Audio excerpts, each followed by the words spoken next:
Chapter 1. The iron wheels screamed against the tracks. Lin Qingshuang opened her eyes to the smell of coal smoke, damp cotton clothes, and human sweat packed too tightly into a single space. For a moment, she thought she was still dying. Her last memory was of lying on a straw mat in a collapsing mud brick house, fever burning her bones hollow. Her hands had been cracked and bleeding from years of farm labor. Outside, the wind had howled, carrying laughter from village children who had long stopped calling her educated youth Lin. Then there was nothing. And now, a green-painted train carriage, wooden benches, red armbands, canvas bags at her feet. A loudspeaker crackled overhead. Educated youths bound for the countryside, prepare your identification papers. Lin Qingshuang's pupils constricted. 1960. Her fingers trembled as she looked down at her hands, slender, unscarred, nails trimmed short. No calluces. No frostbite scars. The cheap blue jacket on her body was clean, still faintly smelling of soap. She was 19 again. A sharp, silent breath escaped her chest. She did not cry. She had cried enough in her previous life. Instead, memories surged like a flood breaking through a rotten dam. Her father signing her name without asking, sending her down in her cousin's place. Her mother's soft voice. Qingshuang, you're educated. You'll manage. Her cousin Lin Milin crying prettily while hiding behind her aunt's sleeve. Years of labor, hunger, illness. And when she finally crawled back to the city, nothing left. Her job gone. Her household registration revoked. Her fiancé, Gu Yanzhou, dead under investigation. She had died alone. Lin Qingshuang closed her eyes. So, the heavens decided to give me another chance. The train jolted. Someone bumped into her shoulder. Comrade, move your bag. You're blocking the aisle. She nodded once and shifted her canvas pack with mechanical calm. Inside, her mind was already coldly sorting through the future. Red Flag Commune. Famine, power struggles, and the people who had crushed her spine in her last life. This time, she would not endure. She would calculate. As the thought settled, a sudden heat bloomed between her brows. Lin Qingshuang stiffened. The world tilted. For a breath, the train vanished. She stood on black, fertile soil beneath a pale sky. A spring bubbled quietly at her feet, the water clear and faintly luminous. The air smelled of earth after rain. 10 mu of land stretched before her. Perfect. Untouched. Her heartbeat slowed. A space. Not excitement, relief. With this, starvation would never touch her again. With this, she could plan years ahead. The train whistle screamed. The space dissolved. Lin Qingshuang opened her eyes back in the carriage, lips curling faintly. Outside the window, the city faded into endless countryside. She pressed her palm against her chest. Lin family, she thought quietly. Red Flag Commune, everyone.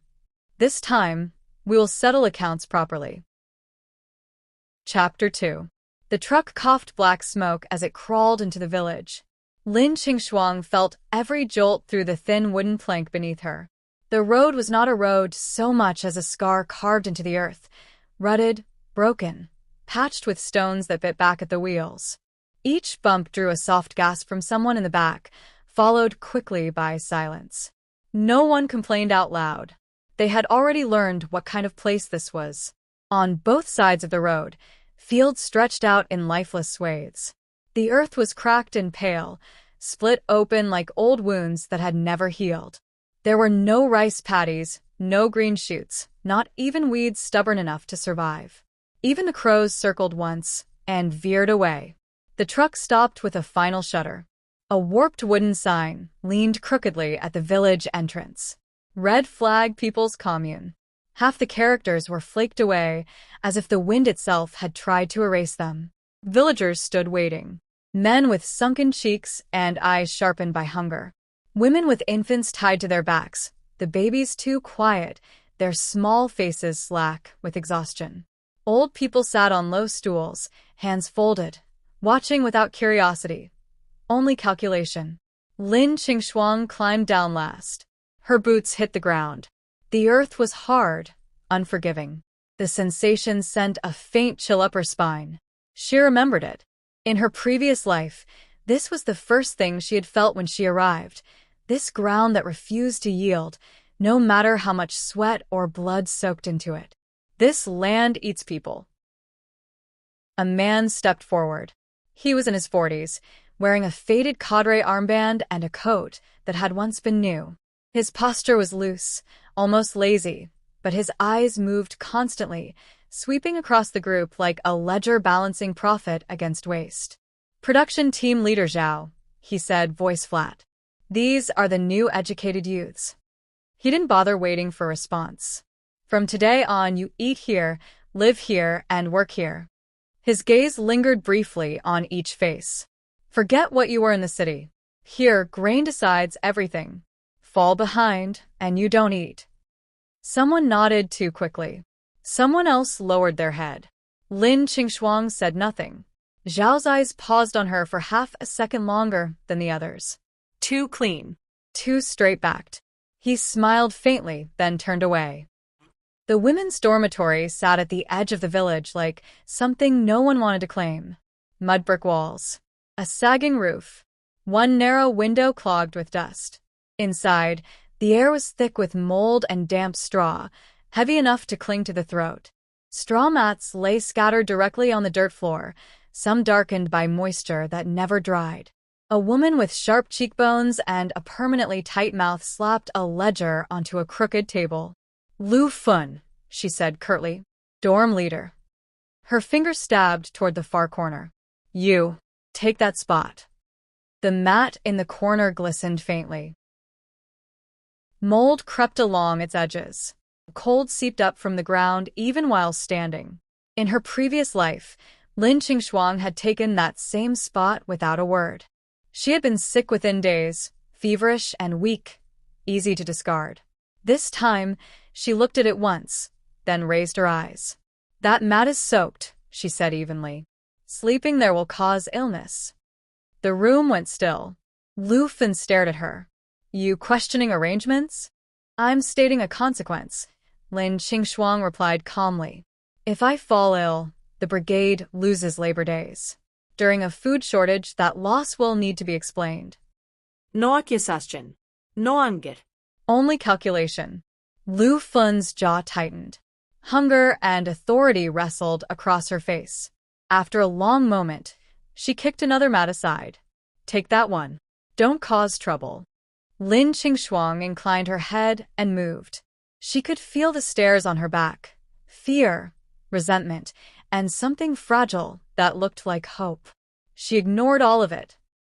Dinner was gruel, so thin it barely deserved the name. People squatted in silence, bowls tilted carefully to catch every floating grain. No one spoke. Talking burned calories. Lin Qingshuang took a sip. Her stomach twisted instinctively. Memory rose unbidden. Years of this same taste, this same hunger, until starvation became a constant background noise, like breathing. She lowered her head, hiding her expression. The world folded inward. Black soil appeared beneath her feet. Rich, fine, untouched. A clear spring bubbled quietly nearby, its surface faintly luminous. She drank only a mouthful. Warmth spread through her body, controlled, precise, cutting the edge off the ache without filling it. Enough to endure. Not enough to draw attention. Before leaving, she knelt and pressed stolen grain seeds into the earth. The soil accepted them greedily. "You will grow," she thought. "And so will I." Labor began before sunrise. Manure buckets. Bare hands. No gloves. The stench crawled into the throat and refused to leave. The weight dragged at her arms until her shoulders burned and her palms split open. Blood mixed with filth and soaked into the ground. Team leader Zhao watched from a distance. When Lin Qingshuang stumbled once, he laughed. "City girl," he called out. "Too delicate?" She straightened and lifted the bucket again. She worked, and she did not fall. Chapter 3. The bell rang before dawn. It was not a bell for waking, it was a warning. A harsh, cracked sound beaten out of scrap metal, telling everyone that if they were not already standing in the yard when the sky lightened, they would lose their ration. Lin Qingshuang rose calmly. Around her, bodies stirred sluggishly. The girl who had collapsed the night before was still alive, eyes half open, lips cracked and pale. No one helped her. Hunger taught people quickly. Kindness without power was a luxury.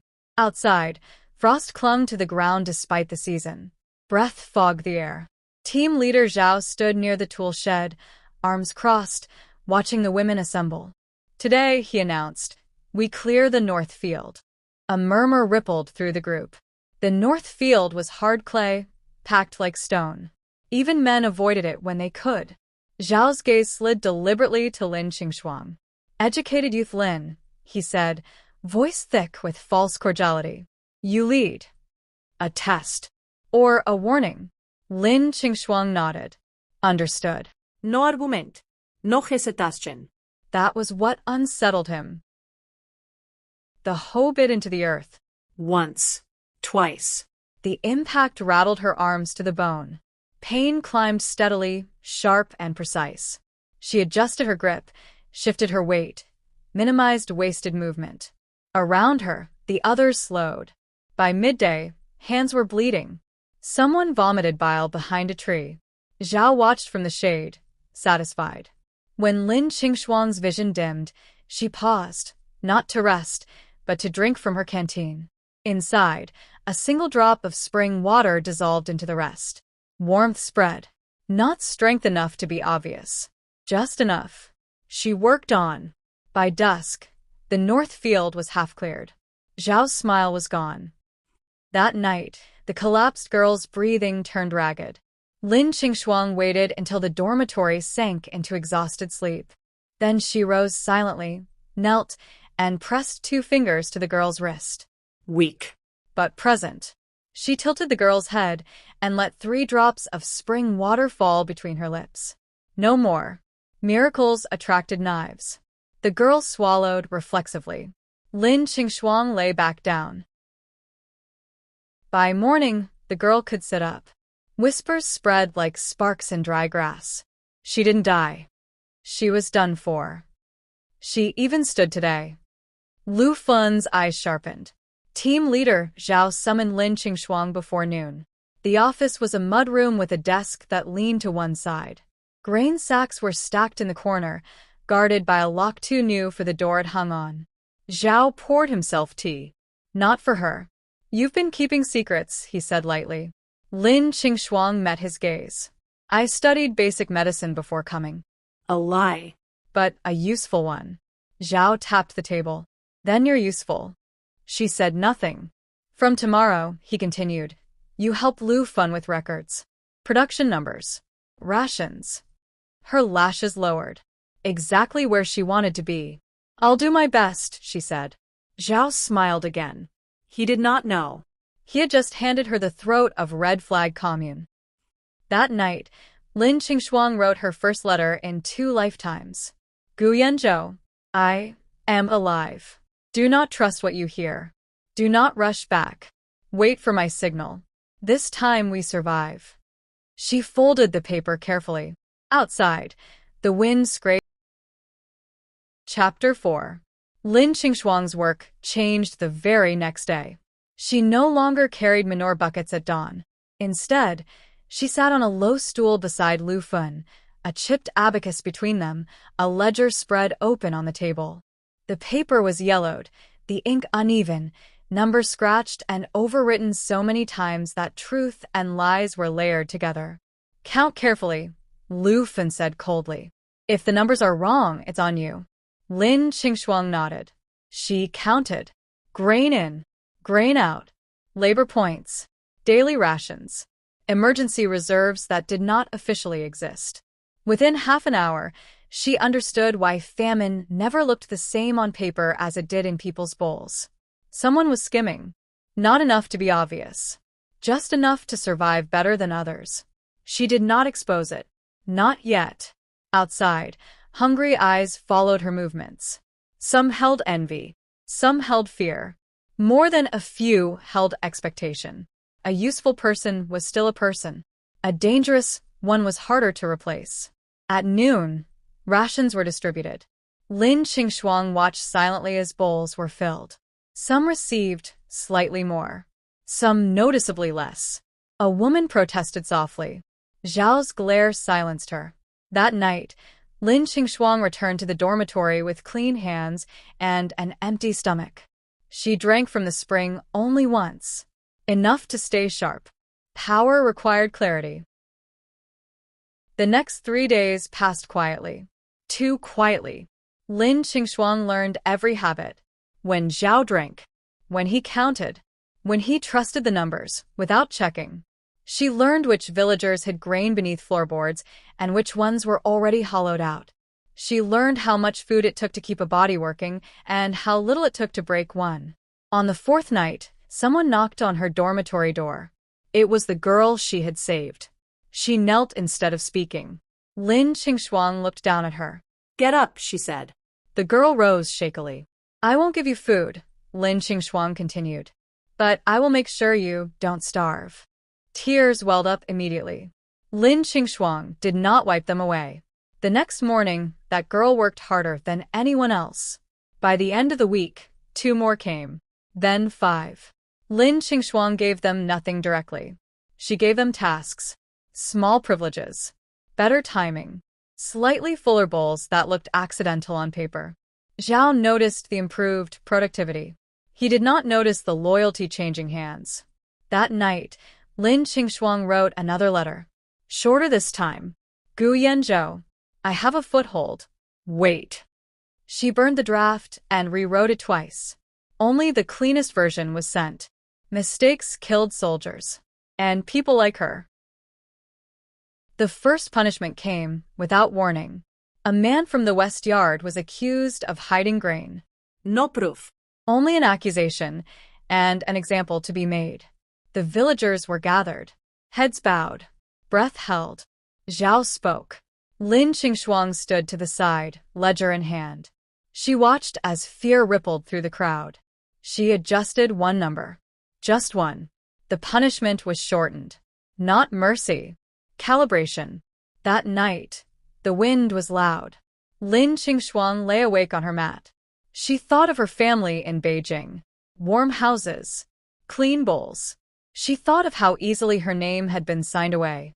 Soon, she promised silently. Very soon. In the space, the first shoots had broken through the black soil. Green.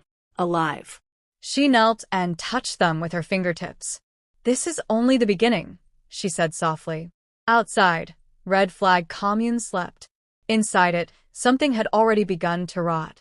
And something else, quiet, patient, relentless, was growing in its place.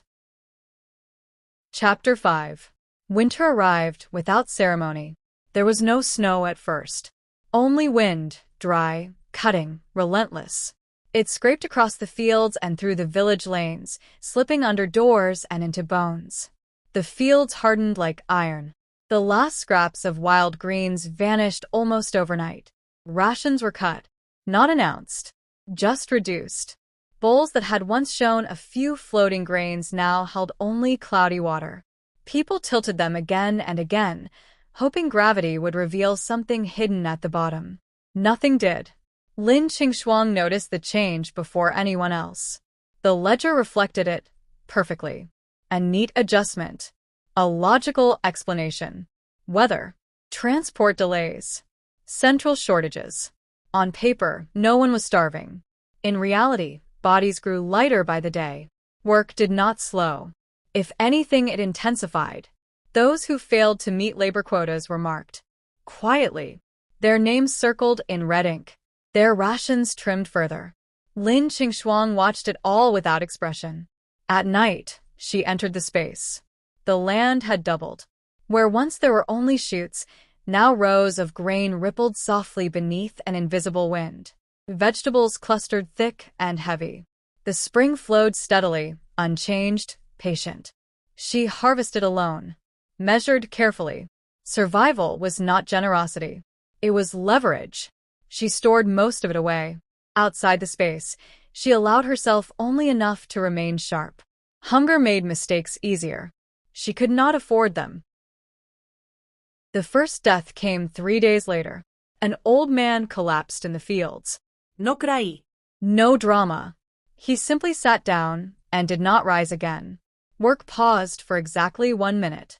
Then Zhao shouted, and the tools moved once more. That night, someone sobbed quietly in the dormitory. Lin Qingshuang did not intervene. Not yet. The second death came from fever. The third from exhaustion. By the fourth, fear replaced hunger as the dominant taste in the air. People began to look at Lin Qingshuang differently. She still ate.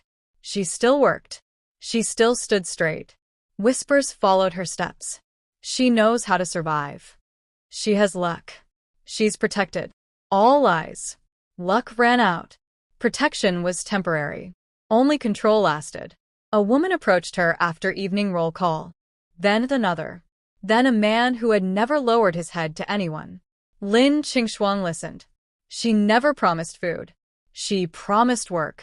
If you want to live, she said quietly, you will follow instructions exactly. They did. She began assigning tasks before dawn. Who carried what? Who rested when? Who worked near Zhao's line of sight? Productivity rose. Death slowed. Zhao was pleased. He praised her publicly. The praise was a leash. She accepted it. That night, Lin Qingshuang fed 7 people. Not openly. Not fully. Each received only a few mouthfuls of food mixed carefully into their gruel. Enough to stabilize. Not enough to satisfy. The spring water was diluted further. She watched their eyes brighten, hope flickering dangerously. Do not speak, she warned. Do not thank me. Forget this happened.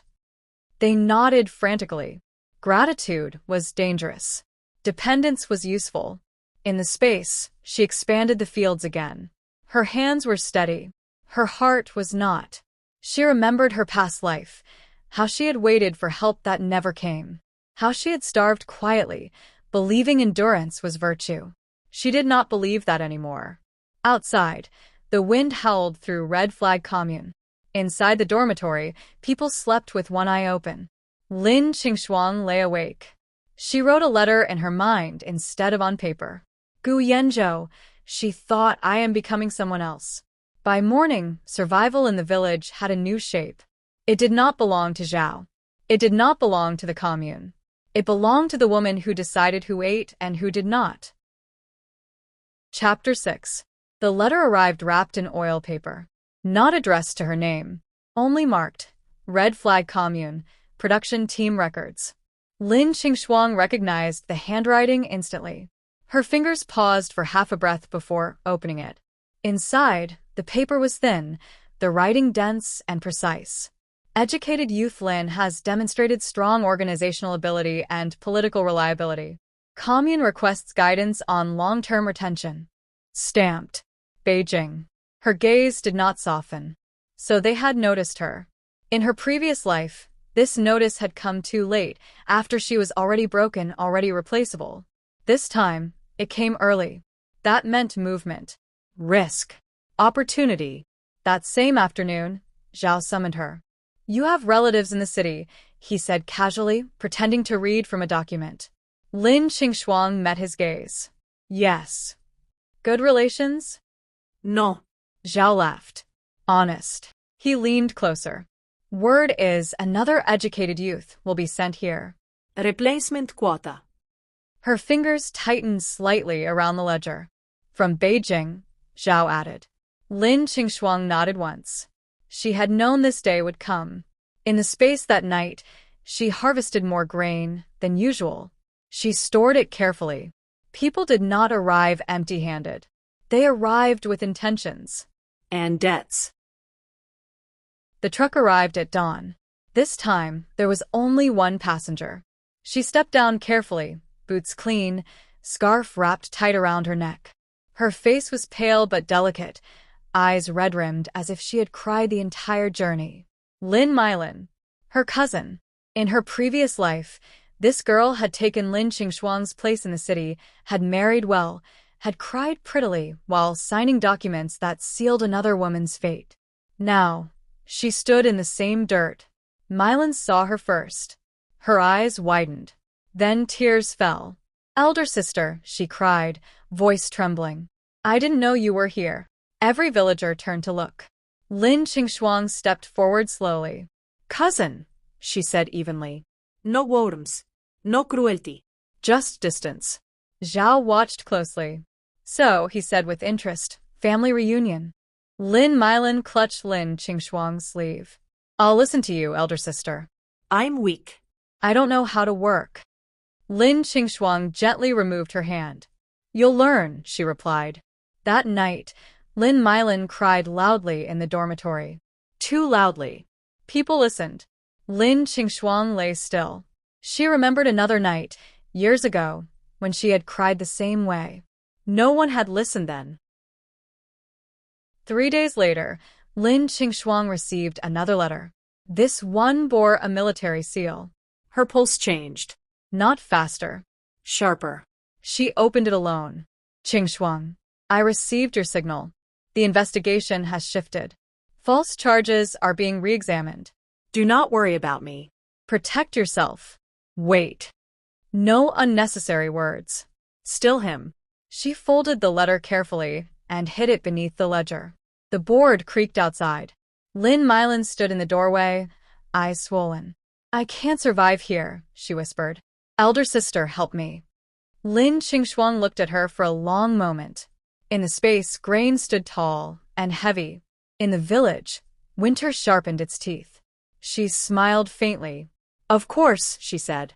Lin Mylan relaxed instantly. She did not notice the way Lin Qingshuang's gaze slid past her, already calculating rations, labor points, and timing. Help, after all, came in many forms. Some kept people alive. Some ensured they never escaped again. Outside, Red Flag Commune settled into uneasy sleep. In Beijing, pens moved quietly across paper. And between them, Lin Qingshuang stood exactly where she needed to be. Chapter 7. Lin Mylan broke on the 5th day. It was not dramatic. She did not scream or faint or collapse in the fields like others had. She simply stopped moving fast enough. Her hands slowed. Her steps dragged. When the work group shifted forward, she lagged behind by half a body length. Half a body length was enough. "Lazy!" The shout cracked across the field. The hoe struck the ground beside Lin Mylan's foot. She flinched and dropped her basket. Grain spilled into the dirt. Zhao's face darkened instantly. "City girl," he sneered. "Think this is a place to waste food?" Lin Mylan's lips trembled. She looked around wildly, then locked onto Lin Qingshuang. "Elder sister." Lin Qingshuang did not move. She did not look away either. She simply watched. Zhao noticed. His gaze sharpened. "Family, right?" "Yes." Lin Qingshuang replied calmly. "Then you explain," he said. "Why should I spare her?" Silence spread outward like frost. Lin Mylan's breathing turned shallow. Lin Qingshuang stepped forward at last. "She can work," she said. "But she needs adjustment." Zhao laughed.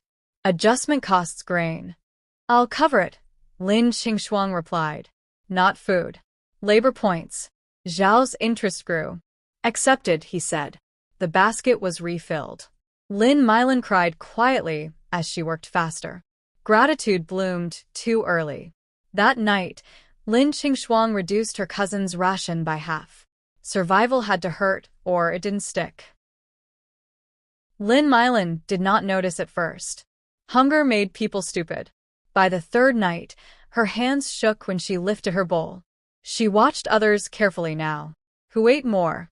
Who stood straighter? Who still had color in their cheeks? She noticed Lin Qingshuang last. "Elder sister," she whispered after lights out, voice desperate. "Why do I feel weaker every day?" Lin Qingshuang turned slowly. "You're adjusting," she said. "This place punishes excess." Lin Mylan bit her lip. The next morning, Zhao received information. Not official, just a whisper. Someone had been hiding grain. Zhao searched. He found nothing. But suspicion was enough. He called Lin Qingshuang in. "Funny thing," he said mildly. "The rumor came from your cousin. Lin Qingshuang's eyes lowered. She's frightened, she said. Fear makes people talk. Zhao watched her closely. And you? I make people productive. Zhao smiled. Lin Milin was assigned heavier labor that afternoon. She cried until her voice broke. No one helped her. That night, she crawled to Lin Qingshuang's mat and clutched it like a lifeline. I didn't mean it, she sobbed. I was just scared. Lin Qingshuang let her cry. Fear was a better teacher than kindness. In the space, Lin Qingshuang stood among ripe grain. She harvested silently, measured, calculated.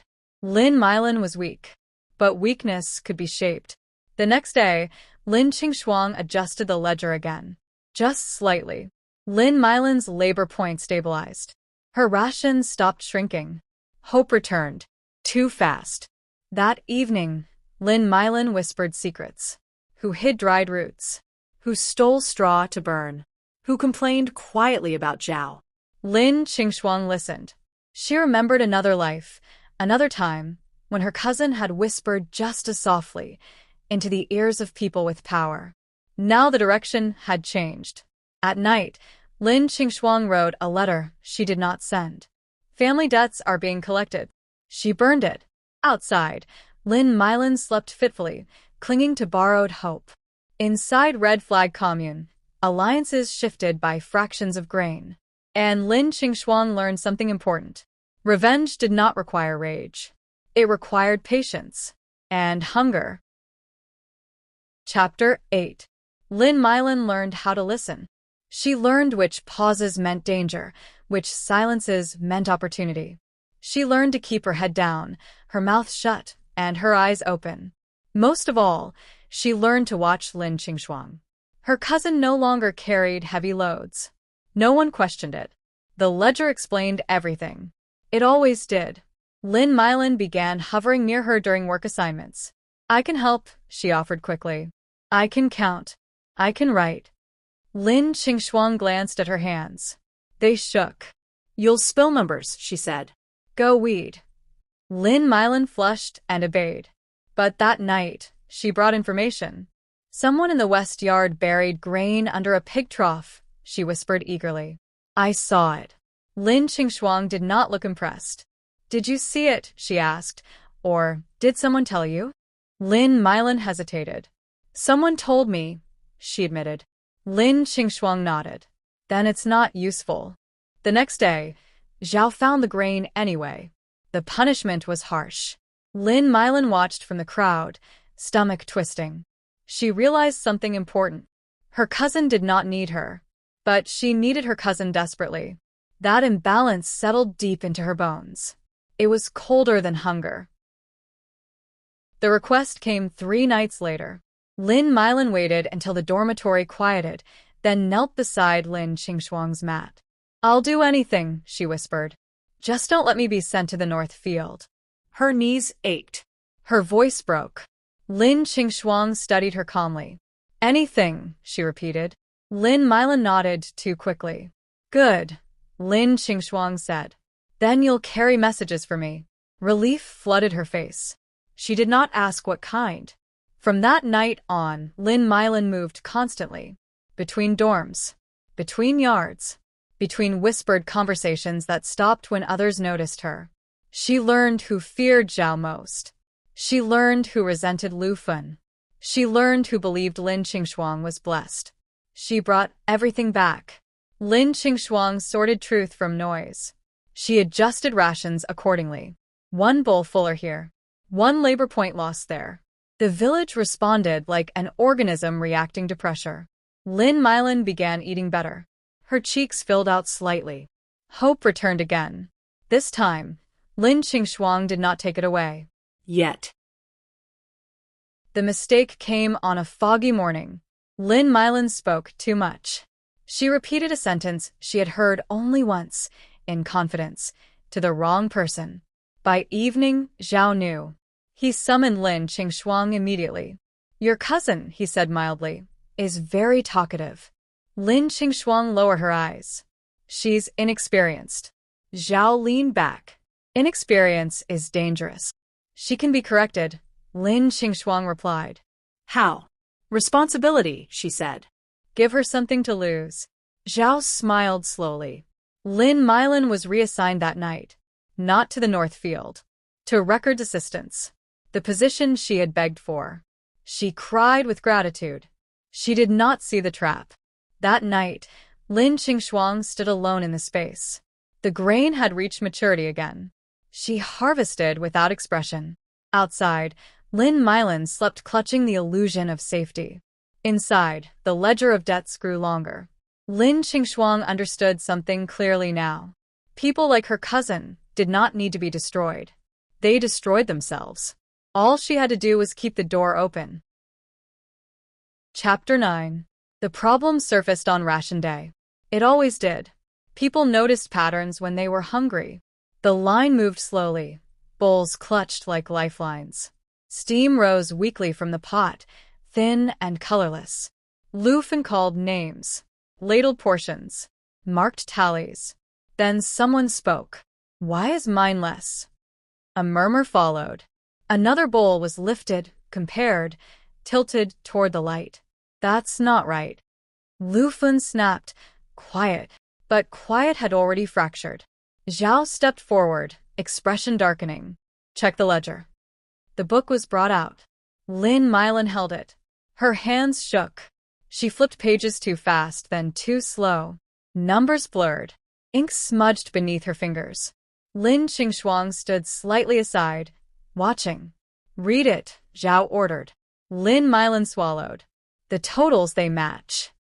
Zhao's eyes narrowed. Read them aloud. Silence stretched. A woman laughed suddenly. Sharp. Unhinged. She can't. The crowd leaned in. Lin Milin's face drained of color. Zhao took the ledger from her hands. He read. Once. Twice. Then again, slower. His jaw tightened. Someone, he said calmly, has been moving grain on paper. Eyes darted instantly to Lin Milin. She shook her head violently. I didn't. I just copied what I was told. The word copied hung in the air like smoke. Lin Qingshuang did not intervene. Not yet. Zhao questioned everyone. One by one.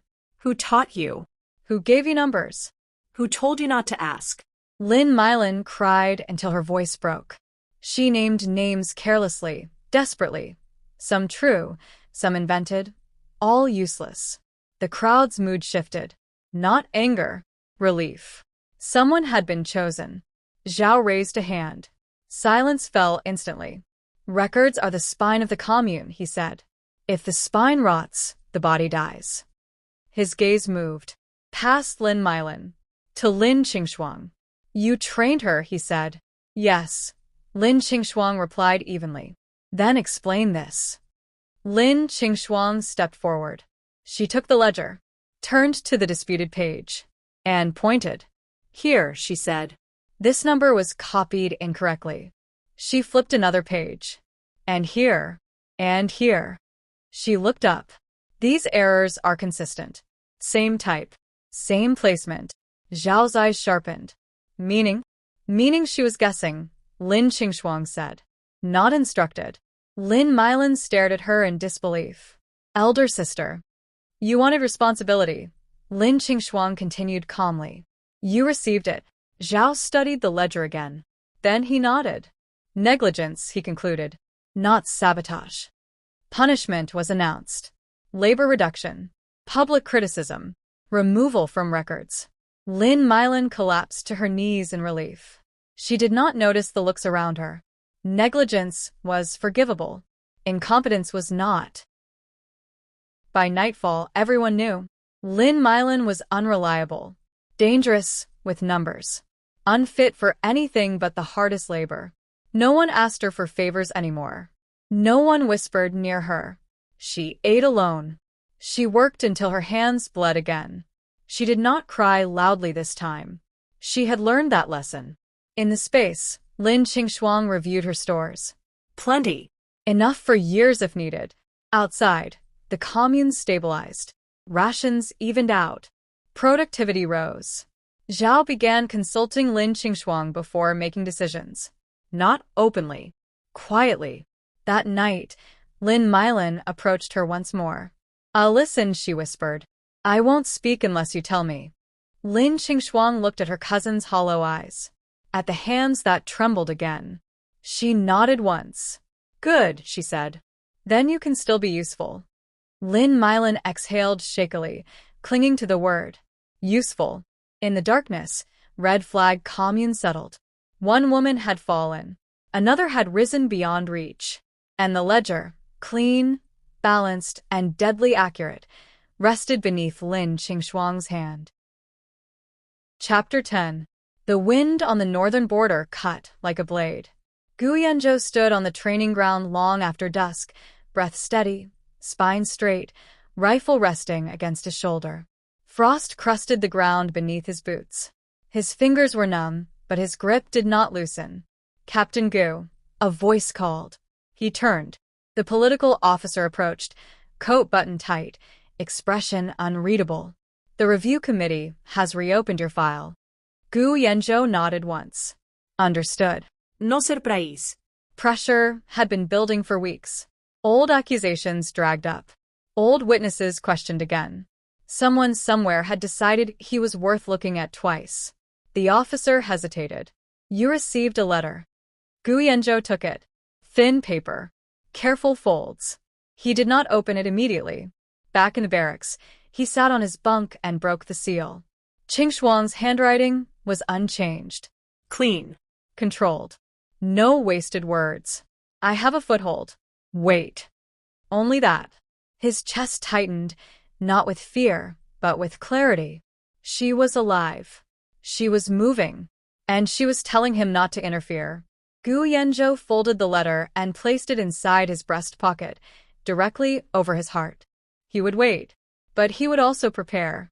Because if she had gained a foothold, it meant she was standing in a place that crushed people. The committee met 3 days later. Questions were sharp. Familiar. Designed to provoke mistakes. Your relationship with Lin Qingshuang. Explain your correspondence. Why did you not denounce her family? Gu Yanzhou answered evenly. He did not defend. He clarified. Facts only. The lead investigator frowned. You trust her judgment? Yes. Even now? Yes. Silence followed. That silence weighed more than accusation. After the meeting, a junior officer caught up to him.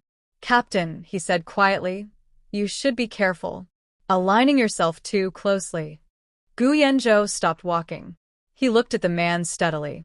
"She is my fiancé," he said. "That alignment was decided long ago." The officer said nothing more. That night, Gu Yanzhou wrote a reply he did not send. Instead, he burned it. He knew her well enough to understand. If she had asked him to wait, then acting would only disrupt her balance. On the map tacked above his bunk, his finger paused over a single point. Red Flag Commune. Too far to reach. Close enough to die in.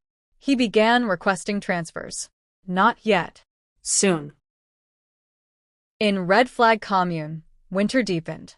Lin Qingshuang felt it in the way people moved, slower, tighter, eyes always calculating distance to warmth and food. Zhao called her in again. "The commune may receive an inspection team," he said lightly. "Political." Lin Qingshuang nodded. "Then the records must be clean." "They are," Zhao replied. He believed it. That belief was her greatest protection. That night, she entered the space and walked the expanded fields. The land now stretched farther than she could see at a glance. She knelt, pressed her palm to the soil, and let the spring water run over her fingers. Gu Yanzhou is alive, she thought. And he is waiting. That was enough. Outside, Lin Milin coughed in her sleep, curled small on her mat. In Beijing, files were reopened, names circled, and old decisions questioned. And between the frozen north and the starving south, two people moved carefully toward the same future.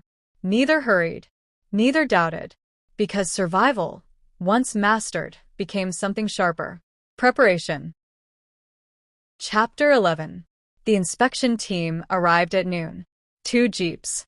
For men. Clean coats that did not belong to this place. The village froze the moment the engines cut. Zhao hurried forward, smiling broadly, posture respectful enough to be rehearsed. Comrades, welcome. The roads are poor. We know, the lead inspector replied, already scanning the surroundings. His eyes were sharp, practiced. Let's see the records. Straight to the spine. Zhao gestured immediately. Educated youth Lin handles them. All eyes turned. Lin Qingshuang stepped forward, without haste. She bowed her head slightly, neither timid nor bold. Inside her chest, calculations aligned. Inspection teams did not look for truth. They looked for stability. She led them to the office. The ledger was placed on the table. Clean. Balanced. Every discrepancy smoothed weeks ago. The inspector flipped pages slowly. Rations reduced, he noted. Yes, Lin Qingshuang replied calmly. Weather loss and delayed transport. Deaths. She met his gaze. Recorded. Explained. No excuses. Only documentation. Outside, villagers clustered nervously. Lin Qingshuang hid among them, nails biting into her palms. She had never seen her cousin look like this. Unmoved. Untouchable.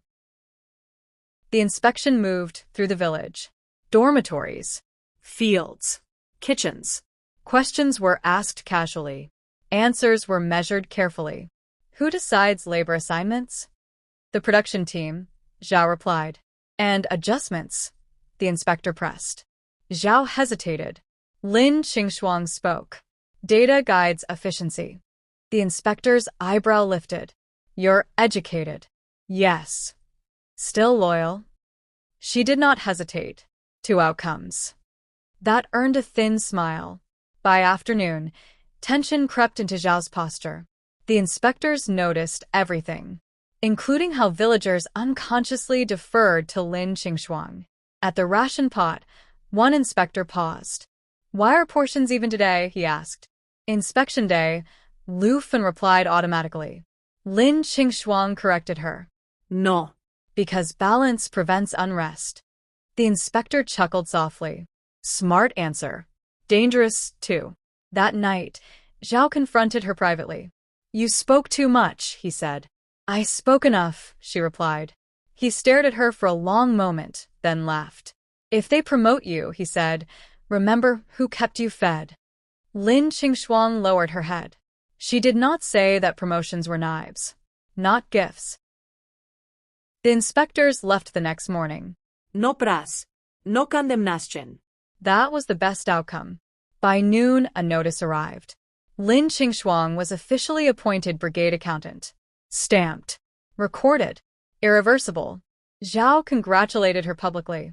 The villagers watched silently. Some with hope. Some with fear. Lin Qingshuang felt sick. That night, Lin Qingshuang stood alone in the space. The land expanded again. The spring flowed stronger. She did not smile. Power always came with a price. Outside, winter tightened its grip. In the north, Gu Yanzhou received confirmation that his case would move to the next stage. Two paths narrowed toward each other. And in Red Flag Commune, the balance shifted, not loudly, not suddenly, but permanently. Lin Qingshuang returned to her mat and closed her eyes. Tomorrow, survival would no longer be her only concern. Now she would rule. Chapter 12. Promotion did not bring relief. It brought attention. The day after the notice was posted, Lin Qingshuang felt it immediately. The way conversation stopped when she approached, the way eyes followed her movements a fraction too long. Respect had not replaced resentment. It had sharpened it. Her desk was moved into the inner office. A chair with one leg shorter than the others waited for her. Inkstones chipped. Paper rationed. Authority stripped bare. Zhao called her in early. People talk, he said casually. They say you climbed too fast. Lin Qingshuang adjusted the ledger on her knee. Speed is determined by need. Zhao laughed. Careful. Needs change. So did people. That afternoon, the first mistake appeared. A labor total misreported by 3 points. Small. Almost invisible. Lin Qingshuang corrected it silently. The second mistake came at dusk. Then a third. Patterns emerged. Someone was testing how closely she watched. That night, she marked names, not in ink, but in memory. Power was never challenged openly. It was eroded quietly. She would respond the same way. The response took 3 days. Lin Qingshuang adjusted nothing publicly. She allowed the small errors to remain. She let Zhao notice them himself. On the 4th day, he stormed into the office. "Explain this," he snapped, slapping the ledger down. Lin Qingshuang examined the page calmly. "These entries weren't made by me," she said. "I assumed delegation." Zhao froze. "Who?"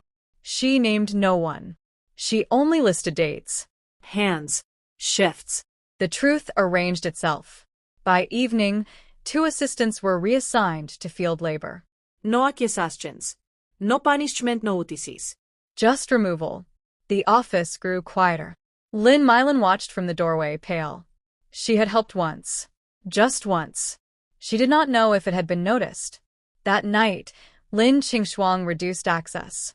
Keys were redistributed. Processes simplified. Every action became traceable. She wrote to Gu Yanzhou in careful language. "I am steady. Pressure is manageable. Do not intervene." She burned the draft and rewrote it shorter. He would understand. He always did. Winter reached its hardest edge. 2 more villagers collapsed, but fewer than before. Food distribution stabilized. Complaints stopped, not because people were satisfied, but because they were uncertain. Uncertainty was quieter than anger. In the space, Lin Qingshuang walked the fields. She calculated long-term yields, planned surplus, prepared contingencies no one else could imagine. Outside, Lin Milan finally approached her again. "I didn't mean to," she began. Lin Qingshuang raised a hand. "I know," she said.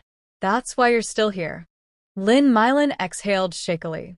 She had crossed a line, but not fatally. Not yet. That night, Lin Qingshuang reviewed the ledger one last time before sleeping. Clean. Accurate. Deadly. Tomorrow, the commune would wake believing nothing had changed. That belief was her greatest weapon, because the purge had already happened, and no one knew who would be next. Chapter 13. The letter from Beijing arrived wrapped in gray paper. Lin Qingshuang recognized her mother's handwriting immediately. She did not open it at once. Instead, she finished her calculations, sealed the day's ledger, and extinguished the lamp. Only then did she sit on the edge of her bed and unfold the paper. The tone was familiar, concerned, gentle, slightly aggrieved. "Qingshuang, life at home is difficult. Your father's work unit is being reviewed. Your eldest brother's promotion has stalled. As family, we must endure together." Lin Qingshuang read without expression. There was no apology. There never had been. Only expectation. They needed something. She folded the letter carefully and placed it beneath the ledger, exactly where it belonged. The next day, Zhao informed her casually, "Beijing is asking about household ties. Names. Transfers." Lin Qingshuang nodded. "I'll prepare documentation." That afternoon, she wrote 3 letters. 1 to Beijing, 1 to the commune office, 1 she did not send. The letter to her family was brief. "I am well. I have no capacity to assist." Nothing more. She sealed it without hesitation. In her previous life, she had begged. This time, she refused. That refusal would echo. The consequences arrived faster than expected. Lin Milan was summoned to Zhao's office that evening.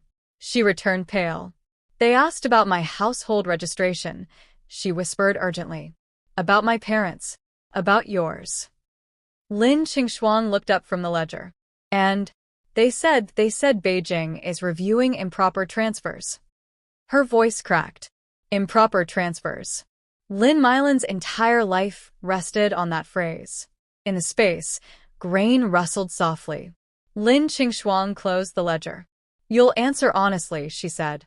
Lin Milan shook her head. "If I do, then you'll survive," Lin Qingshuang replied calmly. "If you don't, you won't." Lin Milan stared at her. For the first time, she saw no affection, only clarity. That night, Lin Milin could not sleep. Memories chased her. How her aunt had smiled when papers were signed, how Qingshuang had been praised for being understanding. She had never questioned it. Now the questions were asking her. In Beijing, files were pulled, dates compared, signatures examined. Small eyes began to collapse under their own weight. The reply from Beijing arrived a week later. Not to Lin Qingshuang, to the commune. A request for clarification. Zhao frowned as he read it. Your family is complicated, he said. Yes, Lin Qingshuang agreed. It always has been. He studied her. You're not worried? No. That honesty unsettled him. Lin Milin was questioned again. This time, she told the truth. Not all of it. Just enough. The transfer was flagged. Not overturned. Yet. But frozen. In the dormitory that night, Lin Milin sobbed silently into her blanket. Her safety was no longer guaranteed. Lin Qingshuang listened without moving. Revenge did not require confrontation. It required timing. Outside, winter began to loosen its grip. Inside the space, crops ripened faster than ever. And in Beijing, the Lin family felt the first real shift, small, subtle, and terrifying. Something they could not control anymore. Something that had learned how to wait. Chapter 14. Beijing reacted slowly. But once it moved, it did not stop. The Lin family felt it first at the work unit. Lin Qingshuang's father was called in for a discussion. He returned home late, face gray, saying little. The next morning, his access badge was revoked pending review. Her mother began visiting relatives again. Quietly. Carefully. Asking questions that sounded like concern and felt like desperation. Has Qingshuang written? She asked more than once. No one answered her. At Red Flag Commune, the pressure condensed into Lin Milin. She was summoned twice in 1 week. Each time, the questions sharpened. Dates. Names. Why her household registration did not match her work history. Why Lin Qingshuang had been sent down instead. Lin Milin began making mistakes again. She dropped tools. Miscounted bundles. Her hands shook even when she slept. She cornered Lin Qingshuang outside the records room one evening. They're going to overturn it, she whispered. They're going to send me back down or worse. Lin Qingshuang met her gaze steadily. No, she said. They're going to leave you where you are. Lin Milin stared. Then why? Because uncertainty is punishment, Lin Qingshuang replied. The words landed heavily. Lin Milin finally understood. Her cousin was not protecting her. She was positioning her. The final question came unexpectedly. Zhao summoned Lin Qingshuang with a letter in hand. Your family requests assistance, he said bluntly. They want you to speak on their behalf. Lin Qingshuang read the request. Her brother's handwriting this time. Urgent. Polite. Afraid. They say you owe them, Zhao added, watching her closely. Lin Qingshuang folded the paper. Oh, she repeated softly. She thought of the train, the signature, the silence when she starved. No, she said. I don't. Zhao studied her for a long moment. Then he nodded. Good. Keeps things clean. That afternoon, she drafted a formal response. No imustion. No accusation. Only confirmation that she had no involvement in household registration decisions. It was true. She had not signed her own fate. In the dormitory, Lin Milin overheard whispers. They say her family is in trouble. They say she won't help. They say she's cold. Lin Milin sat very still. Cold. Yes. But alive. And she was not sure she would be. The notice arrived 2 days later. Lin Milin's transfer was officially under review. Not cancelled. Not approved. Suspended.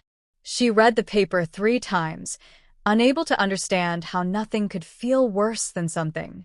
That night, she knelt in front of Lin Qingshuang's mat. I'll do anything, she said hoarsely. I won't make mistakes. I won't speak. I won't even think if you tell me not to. Lin Qingshuang looked down at her. For a moment, Lin Mylan saw something like memory in her eyes. Then it vanished. "Get up," Lin Qingshuang said. Lin Mylan obeyed instantly. "You already do everything," Lin Qingshuang continued. "That's why this is happening." Lin Mylan's breath hitched.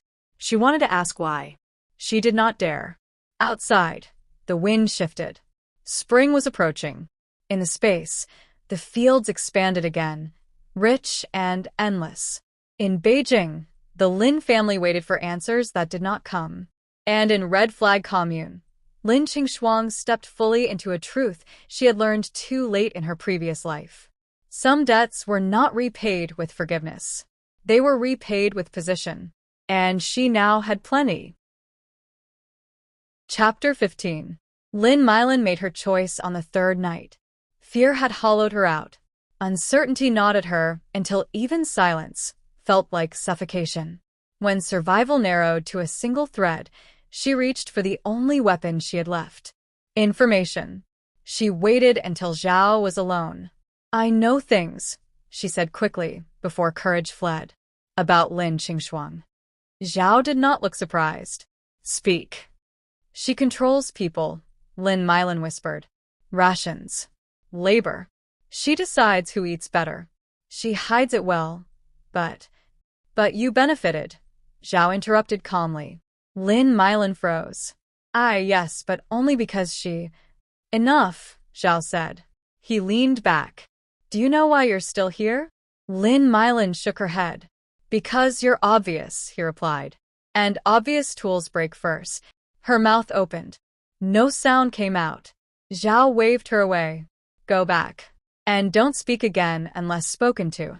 She stumbled out, heart pounding wildly. She did not realize that the moment she tried to betray Lin Qingshuang, she had already lost. Zhao summoned Lin Qingshuang that same night. "Your cousin came to me," he said lightly. Lin Qingshuang nodded once. "I expected that." "And she's afraid," Lin Qingshuang replied.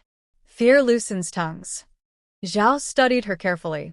"Fear," he said slowly, "also reveals value." Their eyes met. Neither blinked. The decision was made quietly. No notice was posted. No announcement given. The next morning, Lin Mylan's name was read aloud with the labor assignments. "North Field," Lu Fan called. Lin Mylan's knees buckled. "No," she whispered. The North Field meant exhaustion, injury, disappearance. She turned desperately toward Lin Qingshuang. Their eyes met. Lin Qingshuang did not look away. She did not nod. She did nothing at all. That was the answer. Lin Mylan worked until her hands split open, until her back could no longer straighten, until her breath came in sharp, shallow pulls. No one spoke to her. No one helped her. By dusk, she collapsed. This time, Lin Qingshuang did not rise in the night. No spring water touched Lin Mylan's lips. In the space, Lin Qingshuang stood among overflowing grain. Her hands were steady. Her chest felt light. In her previous life, she had waited for mercy. This time, she did not grant it. Not to someone who had already chosen. Lin Mylan survived. Barely. She was reassigned permanently. Heavy labor. No records. No access. No voice. Her transfer review quietly disappeared from the agenda. A problem resolved by erosion. In Beijing, the Lin family received final notice. Household registrations corrected. Positions frozen. No further appeals accepted. Lin Qingshuang read the summary without reaction. That night, she entered the space and walked farther than ever before. The land stretched endlessly. The spring flowed clear and strong. She knelt and pressed her palm into the soil. "I'm done," she said softly. Not with revenge. With hesitation. Outside, Red Flag Commune slept. Inside it, Lin Qingshuang had become something irreversible. She returned to her mat and closed her eyes. For the first time since Rebirth, she did not dream of the past. She dreamed of the future. And it was finally hers. Chapter 16. The clearance notice arrived at dawn. Gu Yanzhou stood alone in the office as the political officer read it aloud, voice flat, procedural. After review, prior allegations are deemed unsupported. Captain Gu Yanzhou's record is hereby restored. The words landed cleanly. No celebration. No apology. Just restoration. Gu Yanzhou signed once. His hand did not shake. Outside, the compound was already awake. Soldiers moved through morning drills as if nothing had changed. But everything had. The officer hesitated before adding, "Your transfer request has been approved. Temporary assignment to the Southern Agricultural Defense Units." Gu Yanzhou looked up. Southern. Close. Not close enough to interfere. Close enough to protect. He saluted crisply. That night, he wrote a letter. Not coded. Not cautious. Just precise. I am clear. I am moving south. If the timing allows, I will come. If not, I will wait. He sealed it carefully. For the first time in 2 lifetimes, he allowed himself to sit still. Because the road ahead was no longer blocked. It was simply long. Lin Qingshuang sensed the shift before the letter arrived. The space reacted first. The spring surged, water rising higher than ever before, overflowing the stone basin she had carved with her own hands. The land expanded again, quietly, decisively. Confirmation. She opened Gu Yanzhou's letter that evening. She read it once. Then again. Her breath slowed. No promises. No demands. Just alignment. She burned the envelope but kept the paper. That night, she wrote back. Transfer acknowledged. I am stable. Do not come openly. Wait for harvest. 3 sentences. Enough. The next day, Zhao received notice of a military coordination visit scheduled for late spring. Routine, he said, but his eyes lingered on the paper. Lin Qingshuang smiled faintly. Not outwardly. Inwardly. Preparation began immediately. Extra grain stored. Records tightened. Paths cleared. If Gu Yanzhou came, it would not be as a savior. It would be as an equal. That distinction mattered. Outside, the commune buzzed with rumor. Inside Lin Qingshuang, everything was calm. Because this reunion would not be emotional. It would be strategic and permanent. Spring arrived early. Green pushed through red soil. The first harvest under Lin Qingshuang's control exceeded expectations. Zhao was pleased. The commune was praised quietly at the county level. No spotlight. Just approval. On a clear afternoon, a military truck passed through the main road. No stop. No inspection. Just presence. Lin Qingshuang watched from a distance. She did not move. She did not wave. She did not need to. She knew who was inside. And he knew she was watching. That night, she entered the space and stood by the spring. For 2 lives, she said softly, we survived separately. The water rippled. Now, she continued, we advanced together. In the north, Gu Yanzhou marked a date on his calendar. Late spring. In Red Flag Commune, Lin Qingshuang closed her ledger with a decisive motion. The revenge phase was complete. The survival phase was complete. What came next would not be quieter. It would be stronger. And this time, she would not stand alone. Chapter 17. The military visit was announced at sunrise. A single notice posted near the tool shed. Coordination inspection. All cadres present. No one panicked. They did not know what to fear. Lin Qingshuang dressed carefully. Clean jacket. Hair tied back. No ornament. When the truck entered the commune, dust rose in a slow, deliberate cloud. It stopped near the square. Soldiers dismounted. Boots hit the ground in perfect rhythm. Then Gu Yanzhou stepped down. He looked thinner than she remembered. Sharper. The same straight spine. The same stillness that made chaos feel distant. Their eyes met across the square. No one noticed the moment. That was intentional. Gu Yanzhou saluted Zhao. Captain Gu Yanzhou. Assigned to coordination. Zhao returned the salute, startled by the rank. Welcome, Captain. Formalities followed. Introductions. Paperwork. Lin Qingshuang remained silent, standing half a step behind Zhao, exactly where an accountant belonged. When Gu Yanzhou's gaze returned to her, it did not linger. Not yet. That restraint was the proof. They were the same people they had been before death took them. The inspection lasted all morning. Fields. Storage. Labor allocation. Gu Yanzhou asked few questions. But the ones he asked mattered. Grain loss rate. Emergency reserves? Medical contingency? Lin Qingshuang answered each calmly, efficiently. No embellishment. No humility. Facts spoke for themselves. By noon, Zhao was visibly relieved. This commune is well managed, Gu Yanzhou said evenly. Praise, without warmth. That afternoon, Gu Yanzhou requested a brief review of accounting procedures. Zhao waved them into the office, without hesitation. The door closed. Silence filled the room. Gu Yanzhou turned. Lin Qingshuang did not speak. Neither did he. For 3 full breaths, they simply looked at each other. Then he said quietly, "You survived." She nodded. "So did you."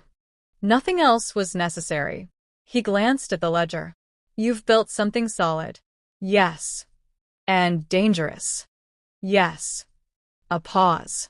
"I can shield this," he said. "But it will draw attention." "I know." Another pause. "Do you want that?" Lin Qingshuang met his gaze steadily. "Yes." His mouth curved, not into a smile, but into certainty. "Then we proceed." They exited the office separately. No one suspected a thing. That evening, Gu Yanzhou prepared to leave. The truck waited. Engines idled. Before boarding, he paused near the edge of the square. Lin Qingshuang approached under the pretense of delivering documents. She handed him a sealed envelope. Inside was not paper. It was a grain tally mark, one only the two of them recognized. Confirmation. Gu Yanzhou closed his hand around it. "I'll return after harvest," he said quietly. Lin Qingshuang nodded. "I'll be ready."